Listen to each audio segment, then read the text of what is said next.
Yo, yo, yo, what is up, guys? It's your boy SP's Cold Peeps back at it tonight with another video, great video. As you can see for the title of this video, we're talking about religion. Yes, sir, we're talking about religion. Today is, oh yeah, let's do my check. Today is March 27th, 2022. We're gonna hop right into the video. Alright, so let's talk about it.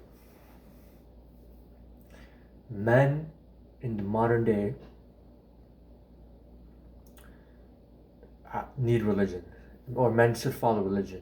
You know why? Specifically Abrahamic religions, because they are more likely to make you a well-rounded, overall strong person. I have no problem with Hinduism or Buddhism or Sikhism, but specifically Abrahamic, Christianity, Judaism, Islam, those three religions, because they're most likely to make you a well-rounded, full package. Because these religions, mind you, have been around and have clashed with each other, right? So they've adopted ideologies from all over the world. So that's why I say Abrahamic religions, because from the lineage of Abraham, like Islam, Christianity, Judaism. I say those not only because they're the biggest religions, but I say those because, like I said, men should follow these religions because it gives you something to work towards, right? I want to get deep into this. So back in 2020, back in 2019, when I was first starting on, when your boy SP was first starting on self-improvement, right? Like, I'm sorry, I gotta start looking into the camera. Alright, bet. So back in 2019, back in 2020, right? When I first joined the spiritual brotherhood, I first started looking into self-improvement, no fap, red pill, guys watching guys like AMS, was watching guys like Steph is Cold, was watching guys like Austin Dunham, was watching guys like what's his name? MJ. Was watching all these guys, the Red Pill OGs. My guys know. So yeah, I was watching all the Red Pill OG guys, and ever since, bro, since at that time, I think a lot of us, like in the whole self improvement wave, a lot of us was following what New Age spirituality.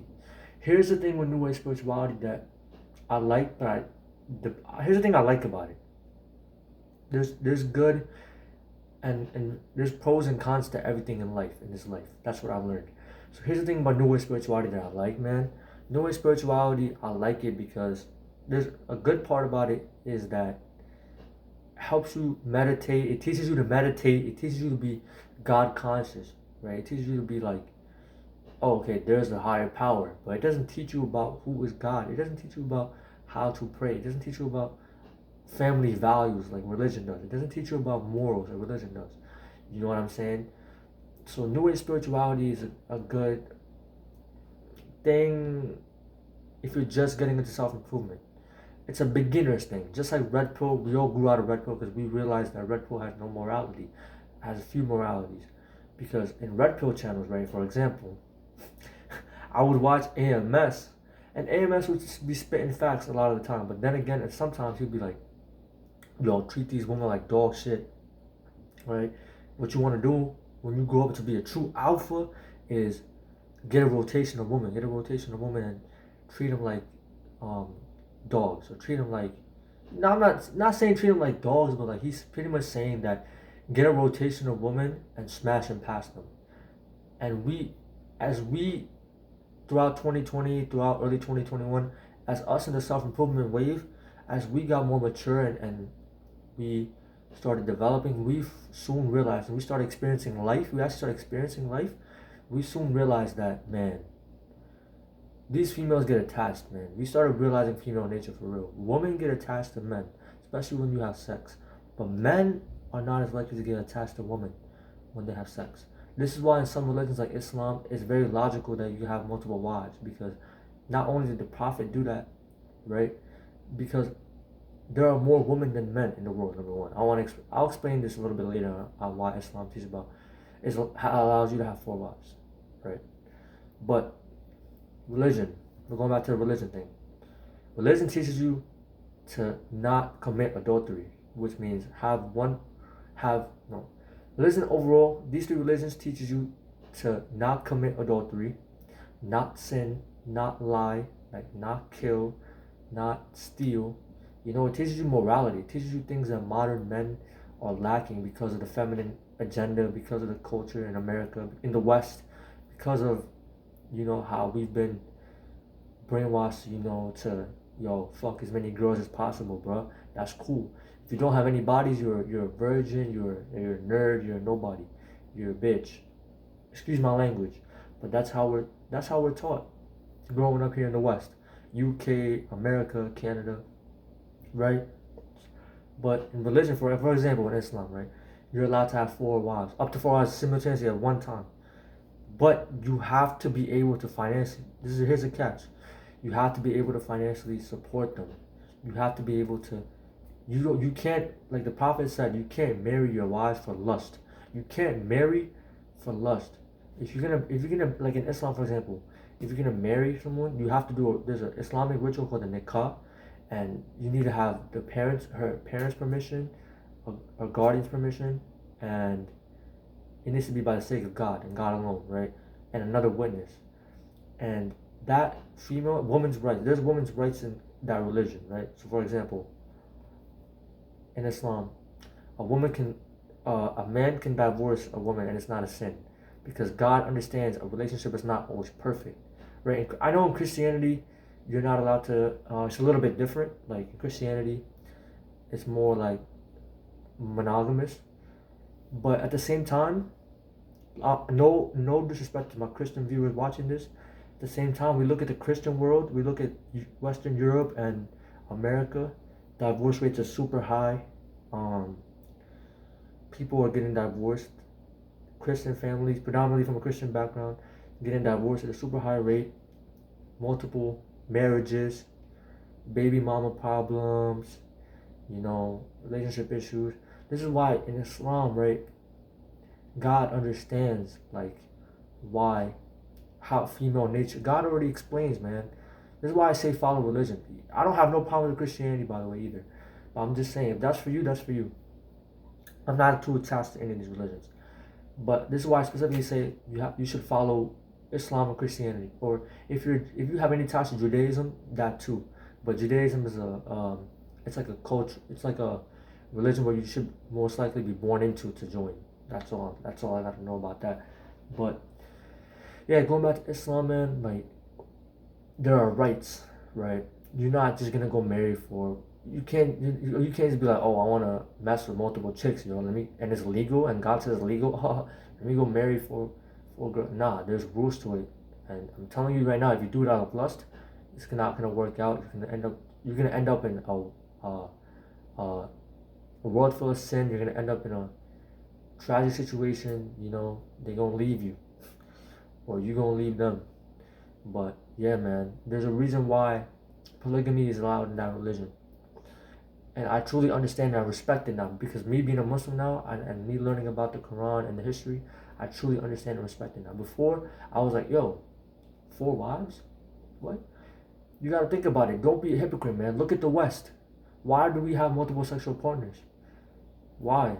Why are we smashing and passing these chicks? Is that better, or is that worse than having 4 legal wives, legal relationships that God's guarding over? You know what I mean? That you got a nikah for. Search out what a nikah is, man. Y'all don't know. You know what I'm saying? It's not just it's a little ritual. Nah, it's a legit thing, man. Nikah is legit, man. It's official. Anyways, man. But yeah, religion teaches morality. Religion teaches a modern man how to be masculine. Religion teaches a modern man how to respect their children, their wives, their family, have family values.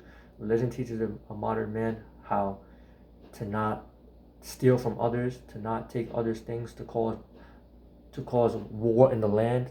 Religion teaches people how to, like, rules of war. You know what I mean? Religion teaches people how to live. Man, it just teaches people how to live in a proper way. That's good for all of society. That's good for raising families, continuing the human population, and we're gonna keep on doubling the population by religion. You know what I mean? Yes, science got us this far, and okay, we're able to live until 80 years old, 90 years old now. But religion is the reason why we got this far, and in science. Without religion, we wouldn't look into science this much. If you guys follow the Bible or the Quran, you guys will know this, man. I respect, like I said, I respect other religions too. Hinduism speeches, Hinduism with the spirituality, with the meditation, with the Vedas, with the it has a lot of spiritual and scientific aspects as well. Every religion has scientific aspects, but I say Abrahamic religion specifically because Islam and Christianity, these two, I don't care which one you choose, up to you, your path. These two have full package written all over it. It teaches you how to be a full package man. You know what I mean? If we look into history, the greatest generals, the greatest warriors were from empires within these two religions. And I don't want to discredit Judaism. It's only because Judaism is a small population, but it's within those two religions, the greatest warriors of the greatest empires, the most powerful empires, the British Empire, the Roman Empire, the Ottoman Empire, you know what I mean, the Persian Empire, you know what I'm saying, like the greatest empires, right? People were of these two religions. And you might wonder, nah, SP, it's not because they followed Christianity or Catholicism or Islam or whatever. Then what is it if it's not? What is their tool that they follow? What is their lifestyle? What is their way of life that they followed to invent all these, to have motivation, to have the drive to invent all these things, to have the energy, to have the semen retention values, to go out and do things, to be a man, to have testosterone. What is it? It's obviously the religion, man. Don't hate on religion, man. That's all I gotta say. I know I dove in a little bit deep on Islam because that's the religion I follow now, but that's just because I wanted to clear some things up about polygamy and Islam. But anyways, I don't care which one you choose. Like I said, any religion is cool. It's better than New Age spirituality. But specifically Abrahamic religions, Islam, Judaism, Christianity, I think a man should follow that, and I think a man can reach his highest self and find his true purpose in his life by following religion. You know what I mean? I'm not telling you to be an extremist. I'm not telling you to go, go rogue and do no extremist stuff. I'm just saying, religion teaches you how to be a full package masculine man that New Age spirituality and the Red Pill does not teach you. This is just my humble, honest opinion. Yeah, man. Let's stay strong. By the way, your boy SP is on day 18 of semen retention. Let's get it, man. It's your boy SP is cold. Back at it in another video. And yeah, man. Keep grinding. Peace.